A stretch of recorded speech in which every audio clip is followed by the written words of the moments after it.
Welcome back to the ABC Crew Podcast. I'm one third your co-host Marcellus out here with B. Ellis and A. Millie. We have a huge special guest. He's a staple in the basketball community.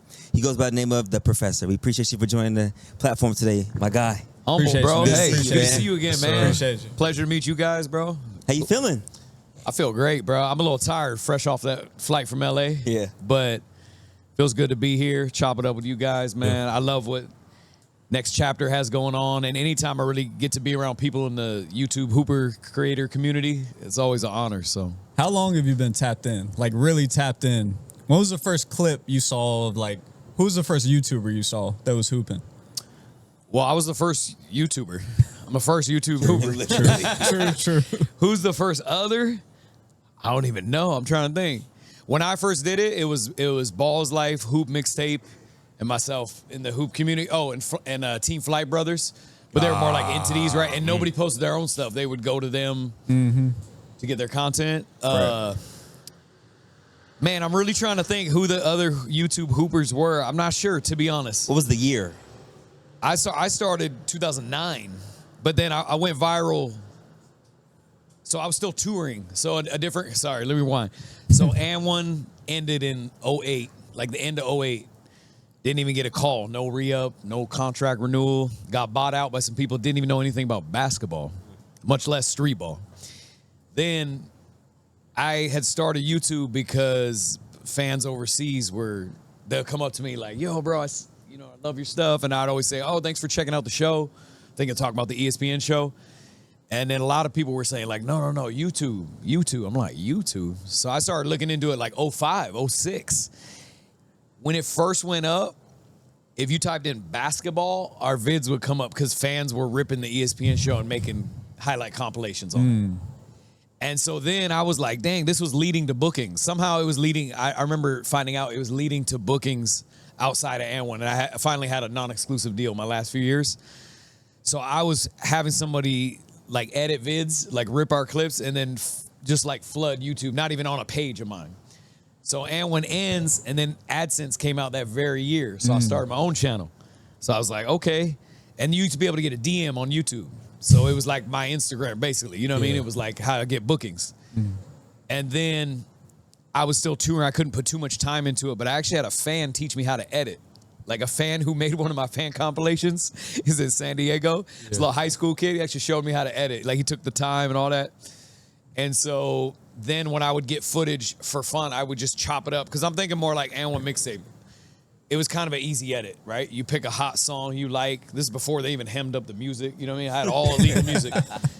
Like, I just put music to my highlights, upload it, and it's whatever. And then I got better as time went. But then in 2013, I had a video go viral. It was like 6 million in a week, and I got 1 million subs in a day. Was that Spiderman? Or was Yeah. it? Okay. Spiderman Basketball, episode 1, which really, it wasn't called that at first. I put the episode later. But yeah, I did that vid just like one of my homies was like, bro, you don't know about cosplay? I was like, cosplay? You know what I'm saying? He was like telling me like all about Comic-Con, and he's like, bro, this thing huge online. He's like, bro, you should combine this with basketball and try to make a viral video. And I was like, you think? Like, you know what I'm saying? Like, I'm not open-minded, you know what I mean? But I was like, cool, all right, we do it. Maybe it'll be funny, you know what I mean? Did it. He knew it was going to go viral, but he didn't know it was going to go viral like this, right? Back then, in the old algorithm, 6 million was probably like 20 million a week or something, you know what I mean? Because I had bigger videos later, but it was CNN, NBC, SportsCenter, TMZ, everything. I got 1 million subs in one day. So then I started making money, finally got out of touring, and then I started doing YouTube. Wow. Yeah. So with Spider-Man, was that like something that you thought out for a little bit, or was it just like your boy had a camera and y'all just went to a random court? Like, how did you set that up? A little bit of both. Shout out to my homie Rob Monroe. He came up with this idea. He's a guy, he still does work for me. He's like a genius, but he's like, bro, I think if you combine like cosplay and basketball, it'll be like, look, it'll be cosplay, it'll be like wow factor, it'll be sports, it's a little bit funny, it's a prank. He said all these things in one I think is good. And then he's right? You go viral, usually a video has appeal from multiple reasons. But as far as like the planning, I think it was meant to be. Like, I couldn't find a Spider-Man suit. it was like a normal size. Because, you know, Party City is only like XL and 2X because they don't really want you to have a duplicate of the movie. It's like bad for business. But I found one. It was in the UK and it was like a medium. And it like when I got it, fit me like a glove, like it was meant to be. And then we just pulled up. Yeah, I just went to like the closest park. That's crazy. I hooped for 20 minutes. I didn't miss a shot though. Like, not that the comp was great, but like, literally didn't miss a shot. Didn't every trick move, mess up the defense. Just ended, and then I wasn't even thinking much of it. I was like, sure, we'll edit it. You know what I'm saying? Went home, chopped it up, uploaded it. I didn't even know how to compress a vid, so it said like 15 hours or whatever.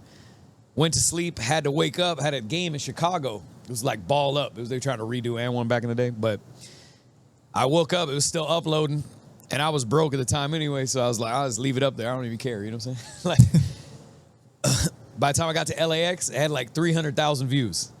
And I would check the email notification. They have the, this is like email. Yeah. I had to double take, like, wait, 300K? It's got to be a glitch. Got on the plane, it was like 1 million. Got to Chicago, it was like 3 million. I met up with my teammates in the lobby. It had already, we watched it on SportsCenter, like, got to the lobby of the hotel. It's on CNN and ESPN, like, right there. Wait, so what's your mindset of like what's your next idea when you see something like that growing that quickly? So new to it, I'm just like, I think we knew at that time, like, capitalizing off a hot idea is a good thing. Like, so we're thinking like, what's the part 2? And then a bunch of like dummies don't know anything about YouTube. You know, like the hoopers have their opinions. I'm listening to too many people too. You know what I mean? Right. As you get older and do entertainment and business, you gotta only let a few people have your ear. So we were trying to make a part 2 and trying to figure it out. But I just let Rob, since he came with the first one. Yeah. Full trust. Came with the second one. He wrote it, directed it, produced it. Mm-hmm. Not that it was like high production, but still, it was something. Yeah. Super tough. Yeah. That's phenomenal. I kind of want to like pivot a little bit here. You're not no stranger to being a part of something for the first time. To being what? Being a part of something for the first time. Okay, got you. And now you're here about to witness history. TNC pay-per-view 1. Yeah. What are you feeling going into this moment that's about to happen tomorrow night? What do I think? I think it's just going to be crazy hyped. I think maybe it opened the doors for, well, Lord willing, right? Hopefully it opened the doors for bigger and better things for the YouTube hoop community. Because I think the YouTube hoop community got a lot of reach. I think it's like underestimated. You know what I mean? Even myself, I've been in business like 20 years. And like, I still feel like my brand has played small to like business, to the NBA, if I'm honest, I'm saying NBA corporate, you know what I'm saying? Like to endorsements, brand deals, whatever. It's like played small. I don't think they even understand the magnitude of what somebody mine is for 20 years in and what it could be for the future, like next chapter and beyond. You know what I mean? Like, just just keeping it real. I have like an A-list, B-list audience. Like, I've walked around with A-list celebrities and God knows more, and they've been like, yo, like, this is crazy. But like, nobody really knows that if you're talking to like business or endorsements. So for what next chapter is doing, that's what I'm hoping for expansion. You know what I mean? Like the outcome. As far as tomorrow, it's going to be smoke. It's going to be like, it's going to be hype. You know what I mean? Yeah. It's going to be like that street ball atmosphere, but indoor. But as far as like what comes out of it, hopefully expansion for the whole YouTube hoop community and beyond. Yep. Yeah. Do you think it's played down because of the platform, YouTube? Like, it's just kind of like gotten a connotation attached to it. Is that why you think brands like corporate, do you think corporate's a little bit like scared of YouTube in any kind of way? A little Bigger bit. platforms? I think it's not all the same across. There you go, crazy out here. That's how Orlando gets down. Yeah. No, I think not. All of them are the same, but I do think it's evolving like every day. You know what I'm saying? Like you can even feel it when TikTok was going down, right? Like, and that's just TikTok. Instagram and Facebook, they got way more viewers. You know what I'm saying? Imagine if YouTube was going down. You know what I'm saying? Like, it's crazy. You know what I mean? So I do think it's changing, but yeah, like YouTuber, that persona, it's like Logan Paul, it's like douchebag vlog. Yeah. I think that's early YouTube. I think it's evolving to where people consider it's kind of everything, but also it's really just about what's in your ecosystem and like whatever you market. Because I think for me, like what I've learned is business and like corny corporate, because it's always like corny. They have a weird view on stuff, but like they're in their own ecosystem and they more so value like something that's really hot. Like if you can get 50 to 100,000 people really excited about a brand, they'll value that more than like your overall reach or like somebody like me who's like legacy, been around for a long time. That's what I learned. So like there's value in like legacy and having a big reach and going for a long time, but then there's also a lot of value in like, I would say like next chapter's like hot. You know what I'm saying? Yeah. Not that they don't have more than 50 to 100,000 people excited, but that's all it takes for like the NBA or one of them to get excited, like a brand deal. Right. So-and-so said so-and-so, and they knew this kid that was excited, and then they seeing some numbers, and everybody has a different view of what number is good for views and stuff. So it's kind of like all over the place, all different viewpoints, but I do think creator, entertainer, YouTuber, it's all like actor, star, it's all kind of like merging every day. That's how even like Hollywood agents say right now, it's all kind of like coming together slowly. Yeah. But speaking of evolution, like everybody in here has watched you embarrass guys one-on-one in the parks. But like, just talk to me about like now, especially with TNC, it's a pay-per-view event where guys can actually get compensated. That's not, let's say, overseas or something like that. You feel me? Yeah, like if I was in my 20s, I would have loved this, bro. Like this is everything. You know what I mean? Like, because now, like in my career, I kind of brand like Mayweather, right? I'm not going for the smoke, right? It's more like do what's good for your body and your brand and your long term and it's more about entertainment. I'm like heavy in entertainment. This is like the best in this genre. Yeah. But in my 20s, that's how I was. I'm playing. We at the Drew League, we at the Rucker, and you know what I mean? Like making the rounds, and it's always the smoke and a lot of ups and downs. But I mean, it's dope. It's you know, I love it. Speaking of TNC, man, what matchup tomorrow are you looking forward to the most? Probably Friga, man. I mean, so I just really connected with them last year. I think I connected with Friga before that, but met in person last year. We actually did a park takeover at the Olympics. It was hard. You know, it's so crazy. It's the street ball coming back too, though. Like what do you call this street? It's paper. I don't know how we classify it, YouTube hooping or whatever, but Same ballpark. Street ball, is like coming back because that game in Paris, it was like we took a time machine back to 03. People was on the fence and all that. Like there was like floor runs and all that. That's what we used to do in Antwerp.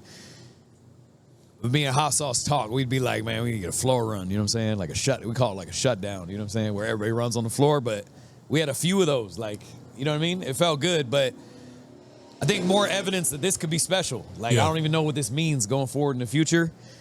But I'm excited to check out Friga just because the friendship, you know, just a year in and seeing how big this thing got. And I met some dude, he was like, I don't watch your stuff, bro. He's like, I watch Next Chapter, you know what I'm saying? No, real talk. And I was like, oh, like, we need to fight? Like, why you talking, why you say it like that? You know what I mean? But, I'm hyped about seeing that Friga versus Nas matchup. I want to get your opinion because the YouTube hoops community went from street ball, like right after COVID, like street ball really boomed. It was in a different way. But did you see all that happening like when it was in 5-on-5 park runs? And I just want to get your opinion on it. Like, what did you think about all that? I see everything. Yeah, I see everything. Like, I try to keep up with all the hoop creators because it's crazy to me to think it's a community. Like saying with you guys, like it was a pay-per-view. Because like I remember thinking like, dang, like, do I got to stop hooping and start training? You know what I mean? Like, do I want to go back overseas? Because I used to try to play. I was trying to make the NBA while I was on N1. Yeah. It's like, am I going back to the regular? And then I was like, nah, maybe this YouTube, you know what I'm saying? Maybe the Instagram, maybe this is a thing. I think it's a thing. I remember telling somebody that, like, bro, honestly, like, maybe I'm tripping, but like, what if this is TV at some point? You know what I mean? What if, you know, literally, I think like only a decade later, it's the real concept. It's already there. But yeah, man, it's a trip to see how far it's came. But yeah, as far as when that stuff started coming up, when it went more to street ball because of COVID, I thought it was cool because I was like, I've been on this. I know this is marketable. You know what I mean? Right. Been on this way. But yeah, I watched like your runs. I watched the West Coast team. I probably saw more like the bigger vids, and my opinion was it was great. I just think it's dope. You know what I mean? I met Zach. Yep. We did a collab in Miami? Fort Lauderdale. Yeah. I said Miami. Fort Lauderdale. Yeah. And he was really cool. And I known Ball's life since they were college kids living with 7 roommates in a house. So like, That's crazy. so yeah, I always kept up with Ball's life too. But yeah, it's just cool to see how far it's come, man. You know, Kind of dating back Yeah. to when you first started Streetball to the And1 stuff to now. What moment was it for you that you understood and knew, like, I'm a big deal? Like, was there ever that moment for you? man, you know, it was a trip. I always tell people the first time I watched the ESPN show, we were 3 weeks into the tour. And I was a really green kid, man. I was really immature. I was like a 13-year-old, even though I was 18. I even looked like I was 12 years old. That's just like how I've always been a late bloomer, you know what I mean? So they had probably informed me of everything, but I was so like puppy-eyed that I probably didn't hear them or didn't listen. But I'm watching the show thinking that like maybe one of my highlights might make the show, or maybe I could pause it and I could like call my girl or call home and be like, yo, go to this, you know what I'm saying? Go to this part. I'm right here. And then when it airs, I was like the whole show. And I was like, wait, they ain't showing hot sauce in them? But like, I didn't understand. Like they're documenting the contest. You know what I mean? It was like season 1 was them. Season 2, it's still them, but it's like, now it's like where we find the new talent. And so it's like a real reality show, but I didn't hear that. So literally, no lie, this episode came on at like 5 or 4. I remember it's still light outside. And then like we went somewhere to eat or to party or hang out at night. And it was like crazy. Like I have a big fan following now, but like it was like hot. But people was like running up and because when they saw the bus, it was already shut down. But then like they named me by name off one episode. But we got to think in old media right now, you can watch a million things, right? You can watch a million streaming platforms. You can watch a million things on YouTube. You can just get on the gram, TikTok, right? But back then it's like ESPN2 is one of what? It's ESPN, it's ESPN2, maybe another sports network. Yeah. Right. Yeah. Not much, you know what I mean? There's only like a few things to watch. So I was mind blown by that. But then I think I got confidence as the summer went on. Like me and Hot Sauce had a battle in Detroit. He came up and I remember being nervous because he was kind of rolling that game. Like he was going crazy. And Detroit, it's like hostile audience, right? It's not like, it's like worse than playing the part, right? Because everybody's slandering in the 2000s that people had thicker skin. And he did a move and I like touched earth. But I recovered. I almost got a hand on it. I was like, oh, no way he's going to make it. I almost got a hand on it. There's no way. And he like fell, and then I turned around, the joint swished, like, whoo. Everybody went crazy. They ran on the floor. I didn't even know what to do. Then somebody gave me the ball, like shoved it in my chest. I'm like, oh, shit. They was like, and the coach was like, go right back at him, man. Now it's your time. You know what I'm saying? He's like, go right back at him. I came down, I blanked out. I just did every move I ever learned. I even did one of Hot Sauce move back to him. I did like the air walk. Somehow he reached, and then I did I just went to the bucket and I snatched it back real quick, and he went for it, and I was like, oh shit. Now I did a hezzy and went to the bucket. I didn't even see the ball go through. I threw it in the air, and then they all shoved me in the back, and I was on the ground, and I just heard it go twice as loud as the last shot. And then I think I had a good game, though. It was I might have 20 points or something like that. I think after that game, I was more confident. So, yeah. So, wow, first of all, that's an incredible story. So when after that, or if you ever did you need security? I think I needed it that year, but I was just so I didn't even think of security. You know what I mean? Okay, so I take that back. Sorry. And when the tour had security for us, so we were always in good hands.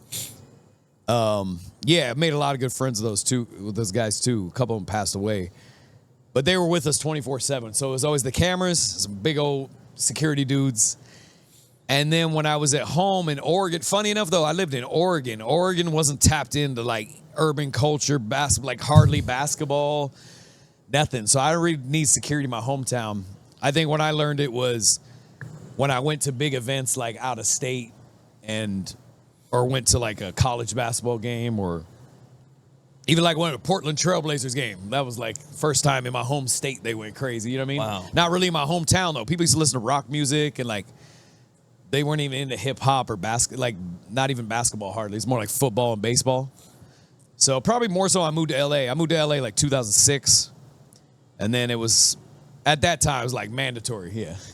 Yeah. I mean, because people have a misconception. They think security is only for like mobs, which it is for that. But like it's also just in case something could happen.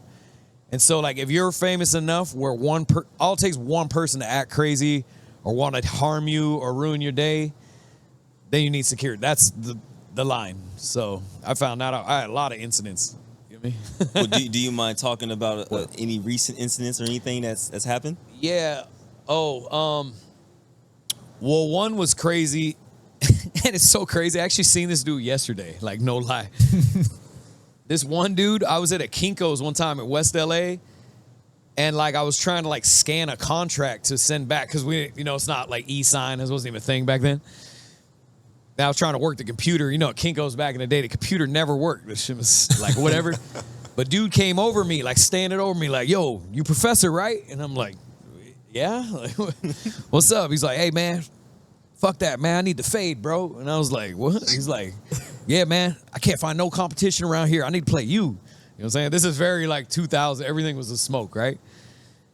And then like I was like, "Bro, I'm just doing work today. I ain't even hooping." You know what I mean? He was like, "Nah, fuck that, bro." He's like, "I can't find no competition out here, man. You always whatever." And I was like, "I don't even know you, bro." And he's like going on and on.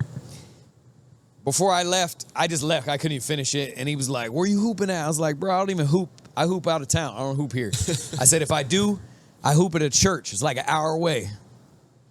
So dude's like, "What church?" I said the name because I'm like, it comes up there. It's like a friendly run, right?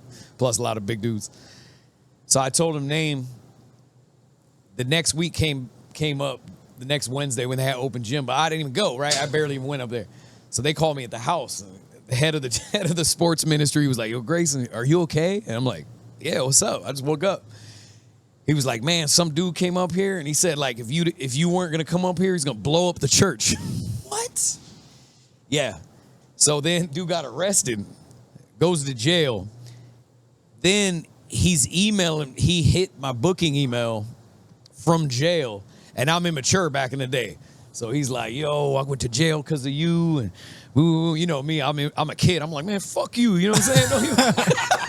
I was like, "Don't hit my email with this." I'm like clapping back at him, which is like, why? But I kind of was like offended or like scared or whatever. And then, man, I ran this dude like, the story could get real long. I get a little long-winded, but I ran into dude like 3 times, always like super hostile. One of the first incidents that showed me, that was around the time, like you got your security, you know what I mean? And I seen the dude yesterday, no lie. I seen the dude. I've told this on podcast before. He obviously didn't hear any of them, but I seen the dude yesterday. How's he doing? At Venice. Dude's out of there, bro. I ain't even gonna. Oh, man. But no. I mean, I don't know. He seemed a little more sober than back in the 2000s, but he was just weird, man. Yeah. To pivot a little bit, do you think part of the reason And1 worked and got as so big as it was because of kind of like the lack of exposure? Because now we post YouTube videos weekly, but do you think part of the gold was the fact that it was like, you guys were like a myth back then? I think so too. I think lack of exposure actually can help you sometimes. That's what I'm saying. Sometimes it can. I think for business, it's better to be everywhere. Right. Snoop Dogg, you know what I'm saying? Even for myself, he said we having a pod. I'm like, for sure. Like, don't even ask me. Like, you know what I'm saying? Like, we're gonna be there. I do if it's like a mid-tier pod. If you get like 50K views or something, a video, like I'm doing it. 50K or more. Hopefully for the big ones, you hope for those. But I think being everywhere is the best for business. But I do think like people being in awe and like wowing it. Like sometimes like lack of like Michael Jackson, he was like nowhere. You know what I mean? Yeah, Michael Jackson was a myth until he's on that stage or like he only did limited media. I think it helped him in that time, you know?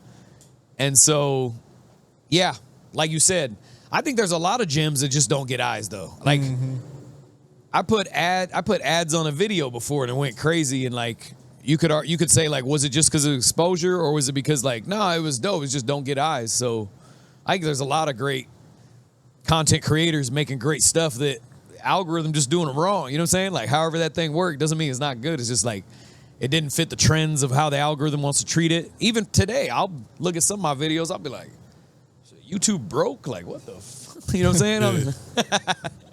But, yeah. How'd you adapt to the newer style of YouTube, though? Man, you know what? I was always tapped into some editor nerds, and then like, you know, like always other creators who were really big in the space, even not even hoop creators. I've always been tapped in, and young people, you know what I mean? Young people 20 to 26, they're always like up on the latest and greatest. Man, even like 15-year-olds sometimes, they just know what's up, right? They make $1 million from their room nowadays. Mm-hmm. It's different. But I think finding out what they like and how they consume it, now it's like my friends' kids, you know what I mean? Really talk to them, what they like, how they consume it. Talk to the editors who are doing the biggest, cool enough, right? We're all pretty decently networked here. I can call some of the biggest creators on YouTube. I can DM Mr. Beast, you know what I mean? And like, Crazy. See how they are treating it. And I really studied their stuff and just kind of mimic it. I take a page. It doesn't always apply, right? Not everything applies, right? But you can take editing styles. You can take inspiration of ideas. You know, like for me on YouTube Shorts right now, a dialogue video goes crazy. You subtitle the dialogue, it's trash talk, but then it's a good story arc and it kind of leads to something at the end of like 40 seconds to a minute. So something like that I just learned like a year ago. But yeah, just always staying tapped in. Love that. Do you plan on staying a creator for like how long when are you retiring? No, it's fun. I'm funny. I still think I'm like on the way up. Like I'm actually delusional a little bit, but it's great. Kind of have to be though. I'm always a late bloomer though. I think like a young person, when people hear me talk, they're like, "Oh, you still going?" Like I meet people sometimes and they're like, "Bro, did you play for &1? Like that thing in the 2000?" I'll be like, "Yeah." And they'll be like, "Wow, like what do you do nowadays?" I'm like, "It's just still hooping, man. What's up?" And they'll be like, "You today, like now?"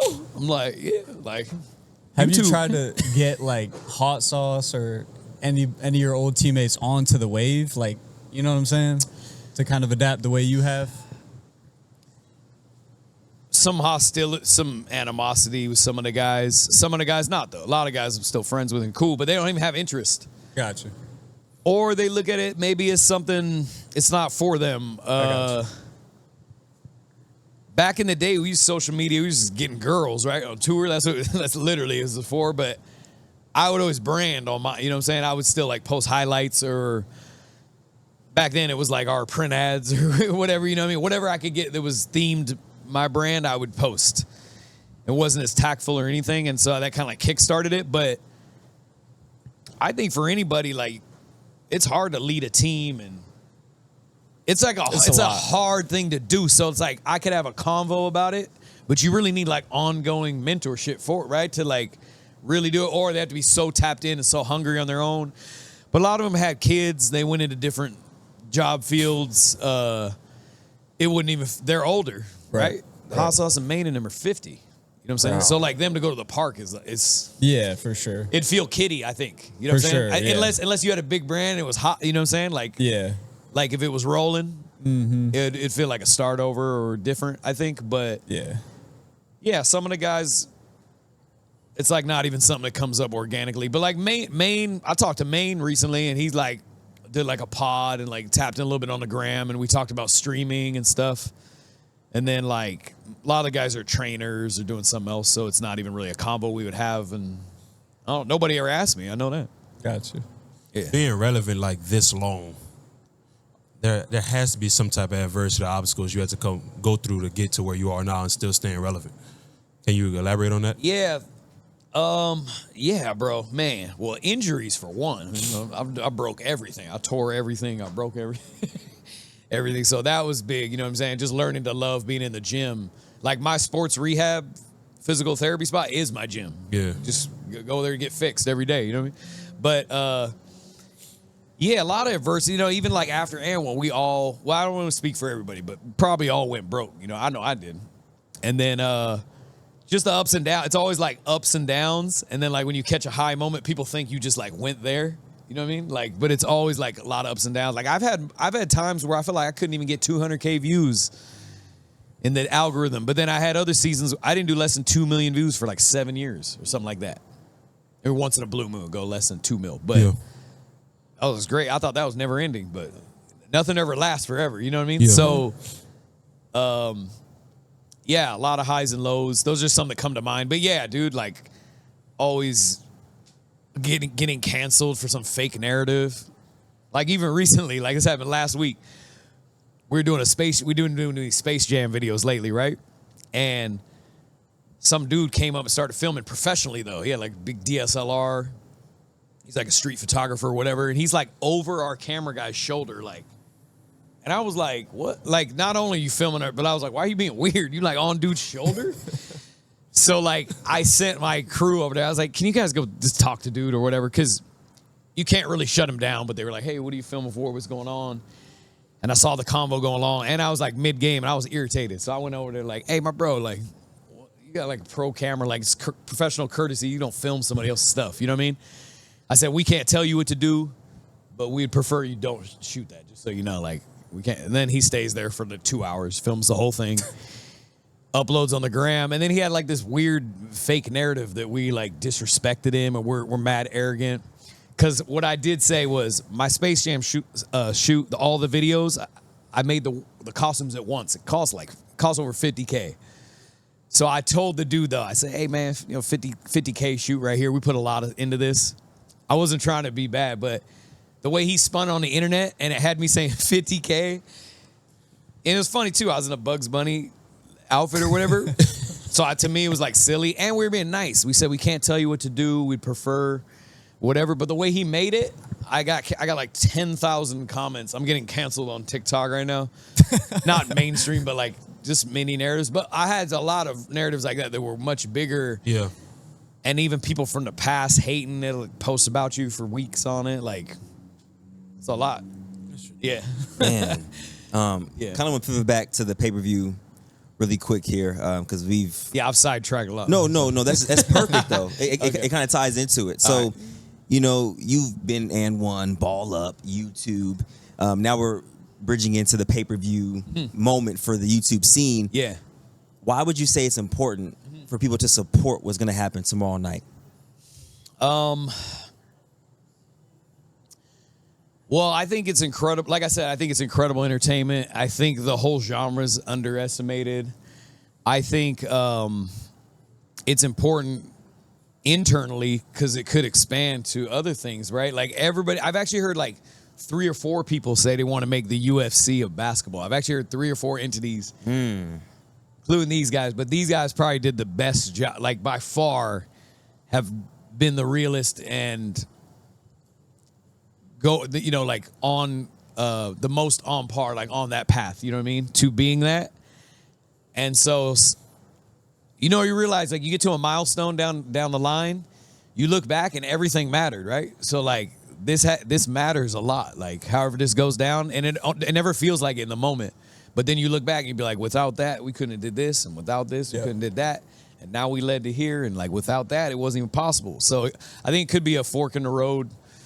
Could be a fork in the road moment, you know what I mean? Or it's just another notch that builds something greater down the line. But who knows? Could it be the UFC? Think what I'm actually saying, though. Yeah. I'm saying that the actual UFC of basketball, you never know. The NBA's down 50% of viewers. NBA's not guaranteed. That's the thing, is a myth, right? People think like the NBA always dominate and be the, and like maybe, but like it's not guaranteed. You know what I mean? Like MLB almost fell off like 6-7 years ago. You know, baseball, Right. So there is room. And one, bro, I sat with KG. This really dawned me, and this is only a couple years ago. But like when I was on KG's pod, because KG was signed to And1 back in the day too. Wow. So we had a lot of stories. And he was like, yo, he's like, we wanted that smoke versus the And1 players back in the day. You know what I'm saying? He's like, I wanted it. A couple other dudes, they was too big for it, but like I was like ready. He's like, yeah, man, we wasn't feeling that shit. You know, some of the stuff your teammates were saying. He's like, y'all was on TV more than us. He's like, I was like, yeah, it was on a lot. He's like, no, he's like, you was on more than us. And I was like, dang, I'm really thinking about it, bro. You could argue And1 was more popular than the NBA at one point. I don't think the general public received it that way because it was kind of like urban in its own niche, and it's not like a league you can follow. But you could have argued it got more views on the weekly for like a couple of years. So all to say, a competitor could actually, there could be a UFC of basketball that's actually like as hot as the NBA. It could. Yeah. So you can potentially see like an NBA guy playing in one of these pay-per-views. I think that's the way it could go more. It's got to be like somebody with huge mainstream following. Yeah. Well, who knows? The creators might. You could argue, because like I feel like I have that, but I'm not like hot. Like I'm more like legacy. Maybe, I don't know. It depends who you ask, right? Yeah. But yeah, just somebody gonna be bigger than I. You know what I'm saying? Like, and who are they gonna be? Is it gonna be like Jake Paul of basketball creators verse? Like it could be that. It could be that. I don't know. But this might Here's the thing now. They don't have a lot of examples to follow, right? People don't even know how much money we make. They don't even know this can be a multi-7-figure thing. You know, not that that's my every year, but it's been, you know what I mean? So, and other guys too, you know what I mean? So, who knows? This could open it up. I think kids need something to model. It's like, oh, I want to play in that one day. Yeah. They need like a circuit. Right now, YouTube creator set doesn't have a circuit. And that's why like corporate people don't respect it as much too. Because they don't know how to follow it. Right. It's just like, oh, this vid's hot. Oh, that one's hot. Right. Oh, dang, that's hot. Oh, this. So I think like next chapter, Friga and them done a great job of keeping like a running narrative. And then now, this is something that could officialize it. You know? So we need like a league, like a one-on-one league. I think it helps. I think when you have like movements of like running narratives that people can, because I think the kids already picked up on it. They're like, I want to make YouTube vids like that. Well, all you do, you just make, you go to the park, entertain. But I think having more layers to it and having more, like when you officialize it, this is how corporate works in media. I know this for a fact. When you put a bunch of cameras and a bunch of mics and you have some prominent people in the room, now we're here. Now it's an event. Yep. A video might be hotter, right? But like this is what they respect. Like media, it's like, oh, they're like us. You know what I'm saying? This is like an official. They can get behind it. You know what I mean? So like you need like media and people to be officialized, and it feels it's like a movement. And so now, you know what I mean? I mean, it's just like you said, a league officializes things. You can like follow the narrative. Yeah. So I think it's it. I don't know. Lord willing, right? Are there any potential NBA names that come across your mind that potentially okay? Oh, well, I don't think they can right now, but that doesn't mean they won't be able to. Even retired. Oh, like, let's see. Dang. You know what? It has to be someone who doesn't feel like they stamped and cemented their legacy.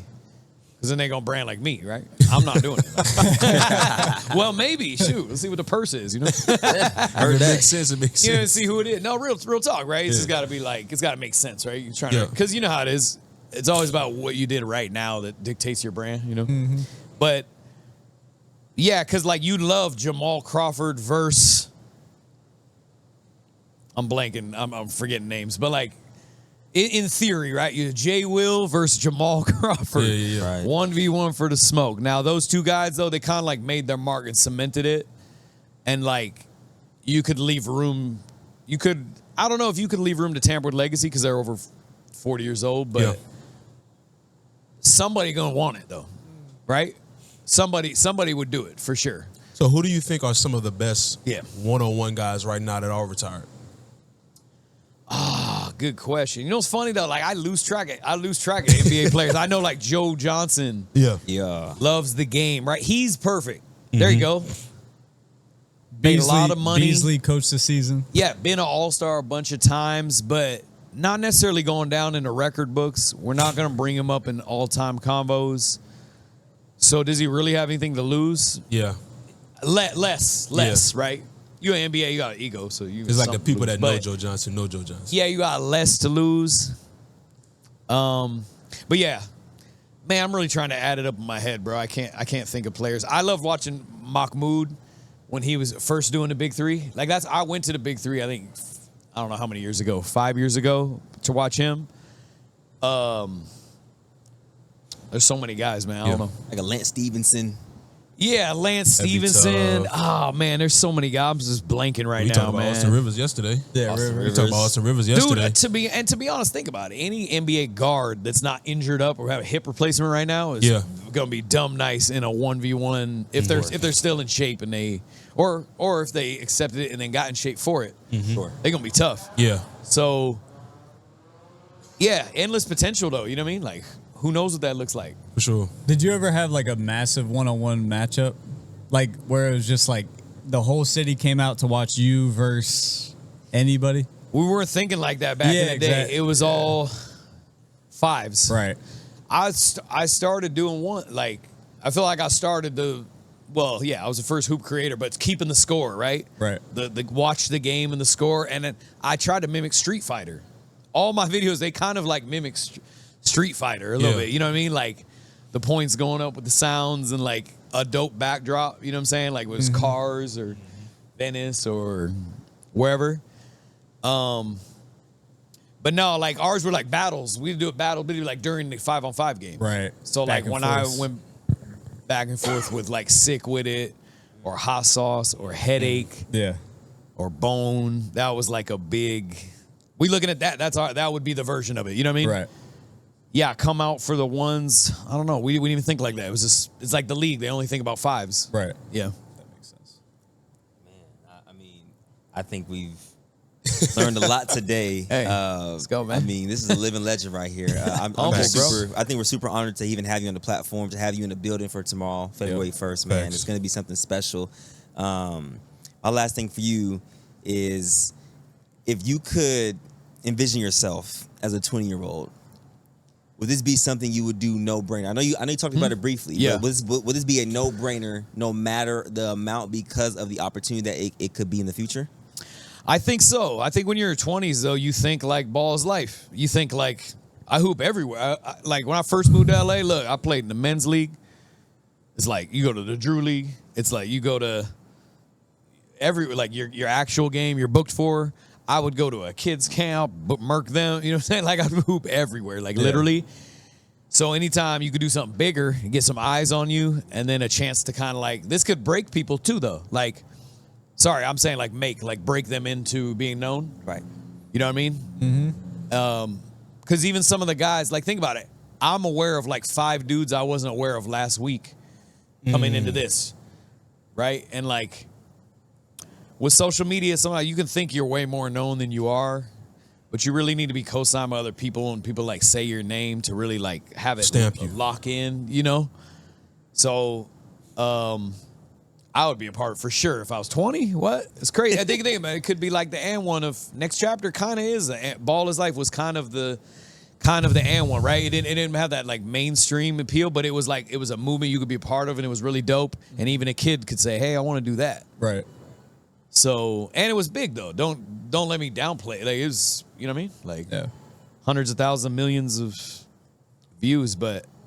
I appreciate you guys though too, man. Not everybody in this space is always like friendly. A lot of times it's like smoke or competition. So I appreciate the humility, and thanks for letting me come on, man. Yeah, Definitely, man. Yeah. Well, if you guys are watching this, make sure you guys cop your tickets. February 1st is going down, tncleague.com. Ladies and gentlemen, the professor. Thank you, bro. Appreciate you. Hey, love, bro. Love. Appreciate you, that was brother. fun. That was fun. Appreciate you, brother. Bro. We probably could have talked till midnight. For sure.